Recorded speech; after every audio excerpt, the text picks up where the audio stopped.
Olá! O vídeo de hoje é sobre as pequenas virtudes da Natalia Ginzburg.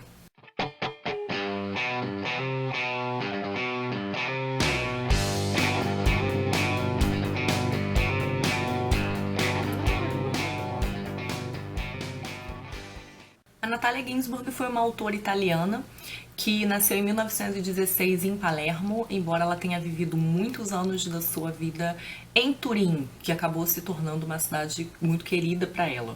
Eu nunca tinha lido nada da Natalia, ela estava sendo publicada aqui no Brasil pela Kozak Naif, né? Esse aqui é um livro de ensaios autobiográficos, mas ela também saíram aqui livros dela de ficção chamados Léxico Familiar e Caro Michele, esses dois pela Kozak. Ela agora está sendo então editada pela Companhia das Letras, o Léxico Familiar já saiu um outro romance chamado Família Manzoni, mas eu acho que o Caro Michele ainda não. E esse livrinho, As Pequenas Virtudes, então ele também não saiu ainda, então acho que esse livro ainda seja difícil de encontrar, talvez mais em sebo, porque isso aqui virou uma das relíquias da finada Kozak Naif. Eu gosto muito de autores italianos e a Natalia era uma autora que eu não tinha lido ainda. Ela é contemporânea do Calvino, inclusive ela tá ali meio que localizada num estilo de neorrealismo italiano, da qual fizeram parte alguns autores importantes italianos, dentre eles o Italo Calvino e o Cesare Pavese, Elio Vittorini. Ela era muito amiga do Cesare Pavese e a gente tem aqui até um texto dedicado a ele. E esse livro aqui é um livro muito marcado pela experiência da Natalia. A Natalia era de família judia e durante o fascismo ela teve de se exilar, ela ficou um tempo afastada dos seus filhos, ela era obviamente opositora do regime. Ela teve, o seu primeiro esposo foi preso e morto na prisão, todos os seus irmãos foram presos durante o regime fascista, e ela ficou então muito marcada por essa experiência, né, de exílio, de perseguição política, de perdas. Isso está muito marcado no livro. O livro me pareceu em grande medida um livro sobre amadurecimento e de como, né, uma reflexão, na verdade, de como o sofrimento faz parte desse processo de amadurecimento, né, de como esse amadurecimento muito dificilmente se daria sem o sofrimento, né, então, de uma certa forma, faz parte. E o livro, então, tem essa nota melancólica bastante acentuada. Ele é um livro dividido em duas partes. A primeira parte está um pouco mais focada nessa experiência de exílio e também na experiência das suas relações afetivas. Os primeiros textos, Inverno em Abruzzo e Sapatos Rotos, são textos sobre essa experiência então de exílio, né? Ela vai falar um pouco no primeiro texto de uma cidadezinha onde ela esteve com a família dela, e no segundo de um momento em que ela estava afastada dos filhos, os filhos estavam com a mãe, ela estava vivendo sozinha na pobreza. É um texto muito bonito sobre como a gente aprende o que realmente tem valor na vida, então de uma certa forma uma experiência de aprender que certas coisas materiais não são realmente importantes. Em seguida vem Retrato de um Amigo, que é um texto muito bonito, onde ela fala do Cesare Pavese, né, esse poeta que cometeu suicídio e que era muito seu amigo, e que é um dos textos mais bonitos, um texto onde ela vai falar um pouco do temperamento dele, que era um temperamento assim, um pouco difícil. Ele parecia ser uma pessoa de difícil trato, mas uma pessoa de grande inteligência e por quem ela tinha muito carinho. Depois vem uns textos meio sem graça. Então, a princípio, a leitura desse livro não foi muito unânime, assim, não, porque ele tem uns textos que eu achei meio sem graça, assim, que não disseram muita coisa, que é o Elogio e Lamento da Inglaterra, um texto onde ela vai reclamar muito da Inglaterra, de Londres, principalmente, e o La Maison Volpet, que também é um texto que não diz muita coisa. E depois, então, tem um texto muito incômodo, um desses textos sobre afeto, relacionamentos, que é onde ela vai falar da relação dela com o segundo esposo dela, que era um crítico. E ela vai falando da diferença entre eles, e esse texto é muito incômodo porque a gente vê que o relacionamento deles não era lá essas coisas, né? Que ele era muito desequilibrado, assim, no sentido de uma certa... de um certo desajuste, assim, eles pareciam muito diferentes e ele parecia sempre muito crítico em relação a ela. Enfim, não parecia um relacionamento muito legal, mas a gente percebe que ela tinha muita consciência desse desequilíbrio entre eles. E A Natália, ela tem uma coisa que ela é muito pouco sentimentalista, assim. Os textos dela têm uma certa delicadeza, mas eles são muito honestos e simples e direto ao ponto. E só no fim você sente um pouco um tom mais amargo nesse texto. Mas foi um texto que me deixou super incomodada. Na segunda parte, então, começam de fato os melhores textos do livro. É aqueles que vão fazer você terminar a leitura agarrada, assim, abraçada com o livro, né? Então ele tem esse O Filho do Homem, que é um texto que vai falar sobre uma geração, né? Então ela vai falar sobre como a geração dela ficou marcada pelas experiências com a guerra, né? Como se tornaram pessoas um pouco mais duras e mais desconfiadas e mais intolerantes com a tentativa de tapar o sol com a peneira. Enfim, é um texto interessante, é um texto um pouco amargurado. Todos os textos dela passam um pouco por essa coisa de amadurecimento pela dor, né? Pelo sofrimento, pela perda. Depois tem um texto muito interessante que é O Meu Ofício. E esse aqui é um dos mais interessantes, né, considerando que ela é escritora, né? Porque vai falar do processo dela de formação enquanto escritora, e que também não deixa de ser um amadurecimento, né? Então, de como ela descobriu as letras, como ela começou e coisas que ela foi percebendo, fases da vida.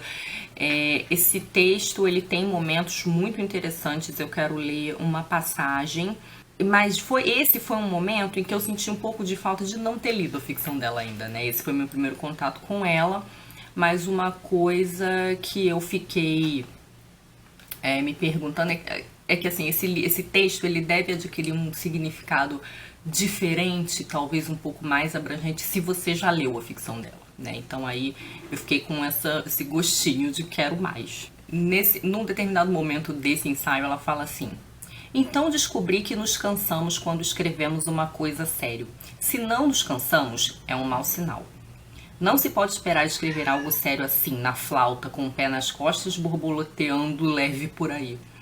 Quando alguém escreve uma coisa séria, mergulha dentro dela, se afunda até os olhos, e se tem sentimentos muito fortes que lhe inquietam o coração, se é muito feliz ou muito infeliz por alguma razão, digamos, mundana, que não tem nada a ver com aquilo que está escrevendo, então, se o que escreve é válido e digno de vida, qualquer outro sentimento se apaga nele. Ele não pode pretender conservar intacta e fresca sua cara felicidade, ou sua cara infelicidade. Tudo se distancia e some, e ele está só com sua página. Nenhuma felicidade ou infelicidade pode subsistir nele, se não estiver estritamente ligada a essa página. Não possui outra coisa nem pertence a ninguém, e se não for assim, então é sinal de que sua página não vale nada. Esse é um texto muito interessante porque ela vai falar sobre duas coisas muito... Esse texto ele tem uma coisa muito interessante também, porque ela vai falar sobre empatia. E uma das experiências que ela fala aqui, que ela sempre volta, é a da caridade, né? É de ter uma experiência humana que permita que você seja mais caridoso com o outro. E em vários momentos ela vai voltar para essa questão. E então eu vou ler um momento aqui onde ela fala sobre como é diferente quando você tem uma vida feliz e escreve, e quando você já sofreu pra caramba e escreve, né? Então como isso muda a sua postura diante da produção. Mas ser feliz ou infeliz nos leva a escrever de maneiras distintas. Quando somos felizes, nossa fantasia tem mais força. Quando somos infelizes, então é nossa memória que age com mais vivacidade.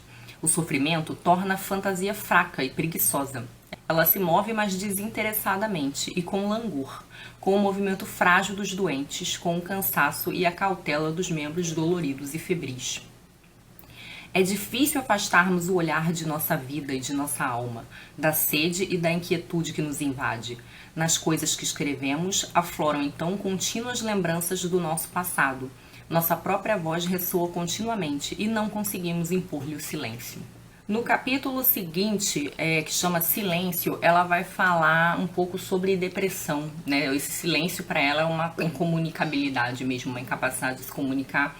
E ela vai falar um pouco sobre depressão e sobre psicanálise, né? E o texto é muito interessante, embora eu discorde um pouco dela em relação ao que ela fala aqui, né? Ela diz que a gente precisa evitar esse silêncio, né? E a gente vê que ela está muito marcada também pela experiência da morte do Cesare Pavese, porque uma coisa que ela fala no capítulo dele, lá na primeira parte, é a de como ele chegou um momento em que ele não conseguia conversar com as pessoas. Ele encontrava as pessoas, mas ele não conseguia falar nada, as pessoas perguntavam as coisas, ele não respondia.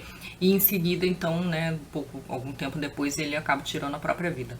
Então eu acho que ela ficou um pouco marcada por isso, né? E ela tenta combater, mas ela vai falar um pouco sobre como ela acha que a psicanálise tem uma visão equivocada, ou como os conselhos, as coisas que a psicanálise sugeriria seriam equivocadas. O problema é que eu acho que a leitura que ela faz de psicanálise tá equivocada, porque ela fala de uma coisa como se a psicanálise dissesse que você tem que se jogar no prazer e de que você tem que procurar fazer coisas que você gosta, quando eu acho que a psicanálise não necessariamente diz isso, né? Eu acho que eu tenho uma impressão de que essa ideia de que se você faz análise, você fica bem, você fica leve, é uma visão um pouco equivocada, assim. A psicanálise, ela talvez te dê mais, pelo menos do meu ponto de vista, ela te dê mais instrumento, mas ela não diminui o desgraçamento mental, não, né? Às vezes, em algumas fases, ela até aumenta o desgraçamento, né? Durante um tempo. Mas é meio que você se aparelhar emocionalmente para lidar com essas coisas. Mas não quer dizer que a sua visão do mundo vai ficar cor-de-rosa, não. Então aqui, apesar de ser interessante o que ela diga, é um dos capítulos, um dos ensaios onde eu discordei mais dela. Bom, então os dois últimos ensaios dessa segunda parte são realmente maravilhosos, que são as relações humanas e as pequenas virtudes. Né? Acho que são os textos onde ela volta nessa questão, né, do amadurecimento, do sofrimento necessário para esse processo e de um processo também de ser caridoso com o outro, valorizar as relações humanas, o contato humano, e é onde tem, assim, talvez as melhores passagens, são também os maiores ensaios. Vou ler agora um fragmento do As Relações Humanas, que fala sobre o processo de se tornar adulto. E agora somos verdadeiramente adultos. Pensamos e nos sentimos surpresos de que ser adulto seja isso, e não tudo aquilo que acreditávamos na juventude. Não a segurança de si, nem a posse serena de todas as coisas da terra. Somos adultos porque temos nos ombros a presença muda das pessoas mortas, a quem pedimos um juízo sobre nosso comportamento atual, a quem pedimos perdão pelas ofensas passadas. Gostaríamos de arrancar do nosso passado tantas palavras cruéis que dissemos, tantos gestos cruéis que fizemos, quando ainda temíamos a morte. Mas não sabíamos, não tínhamos entendido como era irreparável e sem remédio a morte. Somos adultos por todas as respostas mudas, pelo perdão calado dos mortos que trazemos dentro de nós. Num outro momento desse ensaio, ela diz assim: as relações humanas devem ser redescobertas e reinventadas todos os dias. Devemos sempre nos lembrar de que toda espécie de encontro com o próximo é uma ação humana, e sendo assim, implica necessariamente mal ou bem, verdade ou mentira, caridade ou pecado. A Natália, ela volta muito numa questão daquilo que realmente vale enquanto valores e daquilo que fica, né? Ela o tempo inteiro, de modo sutil ou de modo muito claro, toca nessa questão de como as coisas materiais são vãs, são fúteis, são desnecessárias, e de que aquilo que realmente vale é a amizade, é a ajuda, é a presença, e de como as decisões que a gente toma em relação ao outro são importantes, né? Como elas fazem diferença, né? Dessa nossa responsabilidade social, de uma certa forma. Eu gosto muito desses momentos. Eles vêm assim meio sutilmente colocados nos primeiros textos, mas eles vêm bem aprofundados nos dois últimos. O livro, para mim, ele cresce, né? Vem no ascendente. Os melhores textos mesmo são os do fim. E o Pequenas Virtudes, então, é um texto que me deu muito o que pensar, refleti muito, assim, foi um texto que dialogou muito comigo e que tem muita coisa que eu concordo aqui. Ela começa falando sobre a educação dos filhos, né? Ela vai falar sobre como ela acha que seria o modo adequado de educar os filhos. Mas, na verdade, ela está compartilhando com a gente, a partir desse tema da educação dos filhos, ela está compartilhando com a gente a experiência dela, o que ela aprendeu na vida dela. E é um texto, assim, que tem momentos ótimos também, reflexões muito boas. Eu fiquei com vontade de mandar esse texto para várias pessoas que eu conheço, assim, né? Porque aquela coisa que você, as pessoas que você ama, você gostaria que lessem, assim, seus amigos, enfim. E então eu vou ler um trechinho, assim, desse ótimo último ensaio. Na educação, o que deve estar no centro de nossos afetos é que nossos filhos nunca percam o amor à vida. Esse sentimento pode tomar formas diversas e, às vezes, um jovem desinteressado, solitário e esquivo não sofre de desamor à vida ou de opressão pelo medo de viver, mas simplesmente está num estado de espera, concentrado em preparar-se para a própria vocação. E o que é a vocação de um ser humano senão a mais alta expressão de seu amor à vida? Então devemos esperar ao lado dele que sua vocação desperte e ganhe corpo. Sua atitude pode parecer a da toupeira ou da lagartixa que fica imóvel, fingindo-se de morta. Mas na realidade fareja e escruta o rastro do inseto sobre o qual se lançará num salto. Ao lado dele, mas em silêncio e um pouco à parte, devemos esperar o estalo de seu espírito. Não devemos pretender nada, não devemos pedir ou esperar que seja um gênio, um artista, um herói ou um santo. No entanto, devemos estar preparados para tudo. Nossa expectativa e paciência devem conter a possibilidade do mais alto e do mais modesto destino. Esse, novamente, é um texto onde ela vai passar por esse respeito à individualidade, por essa caridade em relação aos filhos, mas que eu acho que é em relação às pessoas de modo geral, né? E que acentua essa questão também de você ensinar valores. As pequenas virtudes estariam ligadas a essas coisas materiais, né? A economia, dinheiro, o sucesso, o trabalho.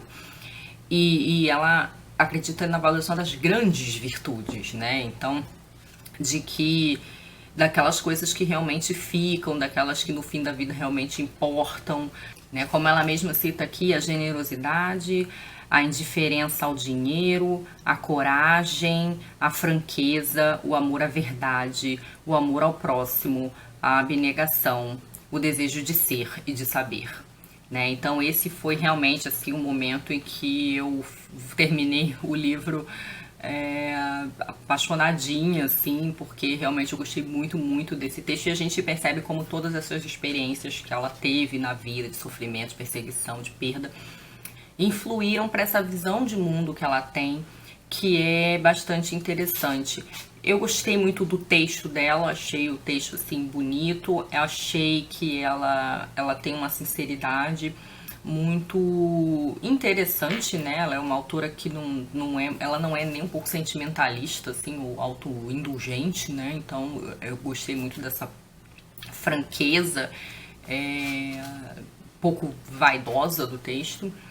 E eu fiquei com muita curiosidade de ler. Algumas pessoas, quando eu mostrei esse livro no Instagram, me indicaram o Léxico Familiar. Muita gente gosta desse livro, né? E eu fiquei, então, né, já que felizmente a companhia reeditou, eu tô com muita vontade de ler.